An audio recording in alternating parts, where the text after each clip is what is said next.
Start. पिला माने आज तुमको गोटे सुंदर गप कहबी। गोटे देश रे जड़े राजा थिले। से बहुत परोपकारी थिले, प्रजावत्सल थिले। सी दिने मनस्थ कले किछि ब्राह्मण पंडित मानक डाकी सत्संग करबा पई। राजवास को पंडित 7 जन को डकागला। से संध्यारे भोजन व्यवस्था करागला। भोजन पई स्वादिष्ट भोजन पई जड़े रोषिया नियुक्ति कले। रोषिया ब्राह्मण जड़े रोषेई कले। भोजन प्रस्तुत है। सबू 7 जन जाक ब्राह्मण एकाठी बसी कौन कले भोजन कले। भोजन शेष कौन है ब्राह्मण माने मृत्युवरण कले। कारण कौन किसी जना पड़ा नहीं। राजा आश्चंबित, से रोषेई करिथिबा ब्राह्मण पंडित आचंबित जे खाद्य विषाक्त है किपरि भल भाव रोषेई होता।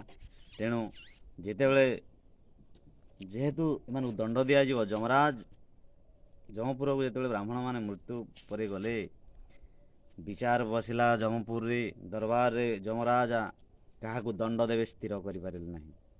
कारण ना राजा खाद्य विष मिसई ना ब्राह्मण पंडित खाद्य विष मिसई।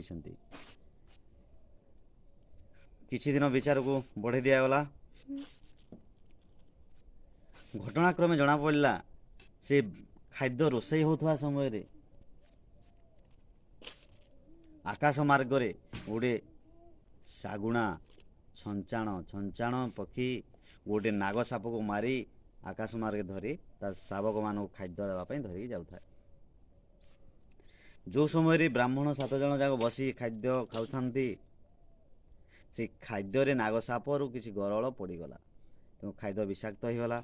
ए कथा ना ब्राह्मण जानी ना राजा जानी। तेणु ब्राह्मण माने खाईदे खाद्य को। तेणु मृत्यु कले। एठारे ना नागसापर दोष ना छंचाणर दोष ना राजा दोष। से आहार धरी जाऊला किए छंचाण। तेणु से छुआ शावक मान खाद्य धरी जाऊला। तेणु से दोषी नुहे। नागसाप भी मृत्यु मला नागसापटी। तेणु तार विष पड़ा नागसाप दोषी नुहे। तेणु जमराज द्वंद्व पड़े दोष क्या देवे। ना राजा जानी ना ना रोषिया ब्राह्मण जानी ना ना नागसाप दोषी ना छंचाण दोषी। किछि मास परे आउ किछि ब्राह्मण पंडित से राज दरबार को जीवाई बाहरिले। राज्य सारा राष्ट्र हो जाइए जे राज दरबार रे ब्राह्मण मान को मारी दिया जाइए विषाक्त खाद्य देगिरी। तेणु गोटे बुढ़ी लोक से ब्राह्मण मान को भेटला। से ब्राह्मण मान को कहला बापा तुम्हें माने जाउछ कुआडे। से ब्राह्मण पंडित माने कहले आमे राजवास को जाऊँ राजा को साक्षात करने। से कहला बापा रे राजवास को जाओनी कौन होइछि ना राजा से मानकु ब्राह्मण मान को विष दे मारी दौरान। किछि दिन तले 7 जन ब्राह्मण को मारी दिया जाइछि। तेणु आपण माने बापा माने सेठी कहीं जाओ नहीं तो मान को मारी दिया जीवो। तेणु ब्राह्मण पंडित माने राज दरबार को गले नहीं। ये कथाटा जमराजा जानिले। प्रकृति दोषी तो जना पड़गला। दोषी किए है से बुढ़ी लोक दोषी।